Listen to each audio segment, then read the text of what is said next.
Hi, welcome to Points of Light, and this is the introductory video to give you some context around what inspired the creation of Points of Light and what its intention is. So that's why I've called it Points of Light, Living Alchemy, and the Geography of Your Soul, because it's all about that in this collection. It will eventually become a membership tier, but for right now it's a collection. The way this particular session and introduction is going to work is we're first going to delve into the point of view and the points of view that speak to living your alchemy, the geography of your soul, and points of light. And then we're going to move into embodied practice. So I'll include a timestamp of when the embodied practice starts, so that if you want to come back to this and play with the embodied piece, it'll be easy for you to find. There really are like so many ways to play with the embodied practice. There's so many ways to interact with it, and it doesn't have to be a once-off.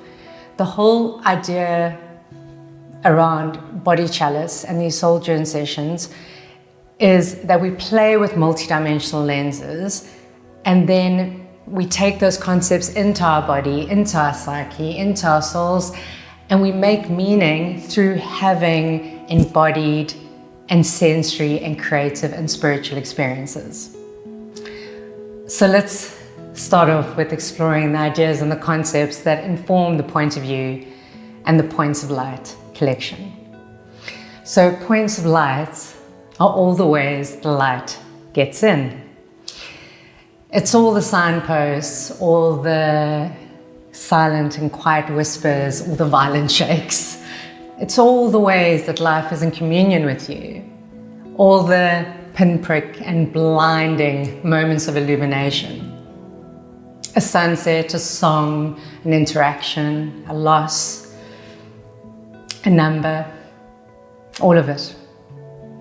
It's you as the seer and the oracle, and it's you developing your fluency, your language, your philosophy. It's really tuning in to listen to the wisdom of the adventure of your life, moment to moment. Your dharma and the truth of who you are, your desires, your demons. And it's that never-ending yoga. You know, yoga is union. The never-ending tantra, which is the weaving of you and this life. And I know I say this often in my videos, but it really is. It's your personal mythology, your blending. You bring the meaning. So, sorry, dead leg. So although I'll be sharing a framework to hold and introduce the perspectives and the lenses I'll be exploring and sharing and playing with, and the creative and embodied practices I'll be sharing, I'm not going to tell you what you're going to learn, what you can expect, and what you're going to get out of it. Because I have no idea. I have no idea what meaning you will make, what I share will mean to you, and how you will translate it, and how you will use it or not use it. Joseph Campbell said, life has no meaning, and that we have meaning, and we bring that meaning to life. Osho's point of view was, you will find meaning in life only if you create it. He says something like, it's the poem to be written, the song to be sung, the dance to be danced. And then Alan Watts's pearl is, the meaning of life is to be alive. This life is you living your personal alchemy. It's your magnum opus, your great work. And in alchemy, magnum opus refers to the process of working with the prima materia, don't know if my Latin's correct, but the prime matter, and transmuting that into the philosopher's stone. in Hermetic tradition, the Philosopher's Stone speaks to the personal and the spiritual transmutation, that process, the process of individuation. So the Magnus Opus, together with the Philosopher's Stone, is seen as the culmination of the path. It's the unconscious becoming conscious, and then integrating those various moments and points of light back into the self, and then grounding it into this world of form.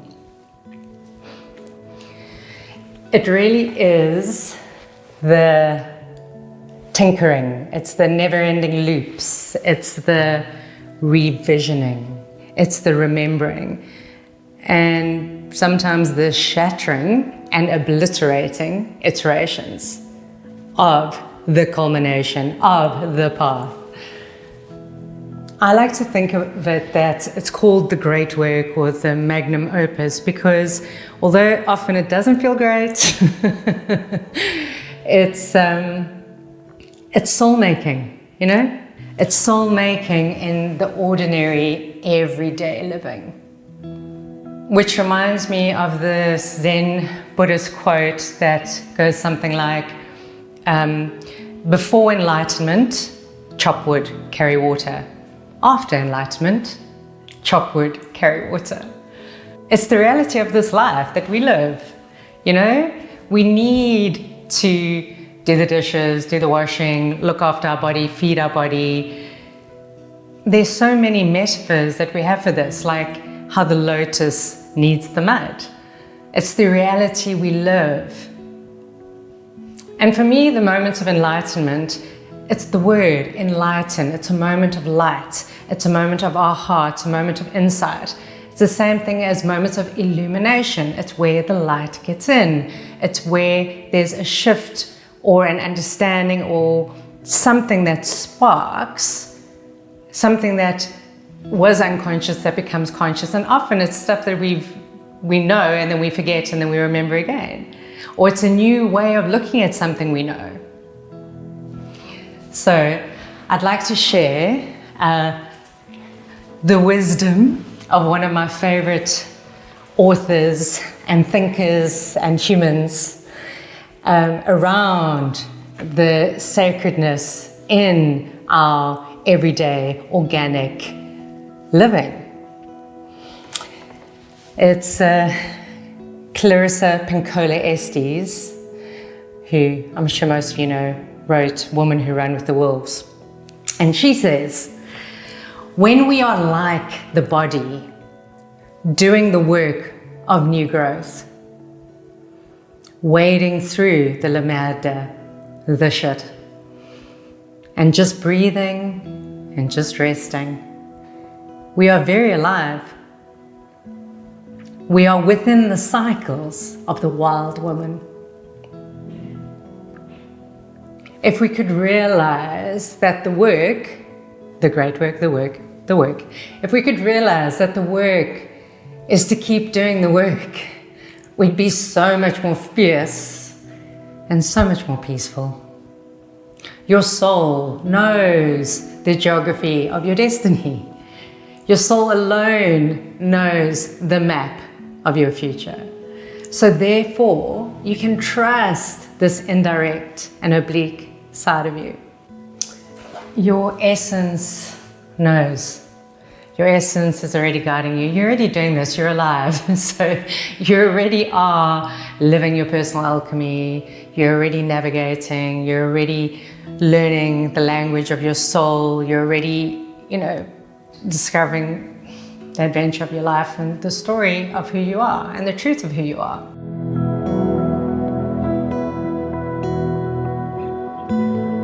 We all have our own integration. We all have our own timing and our own ways of integrating, and it's very personal. And it really does feel like when we take a concept or an idea or a point of light, which is normally something that flickers, normally something that, shoots down like a bolt of lightning. It's not something that, passes through our awareness. And if we want to bring it into our body and into our physical awareness, grounding into us, into the world of form, integrating. However you can infuse that or craft different ways to really make it a sensory and creative experience, and even a spiritual experience that means something to you, that point of light becomes a part of your chemistry, a part of your internal tapestry and the points of light within.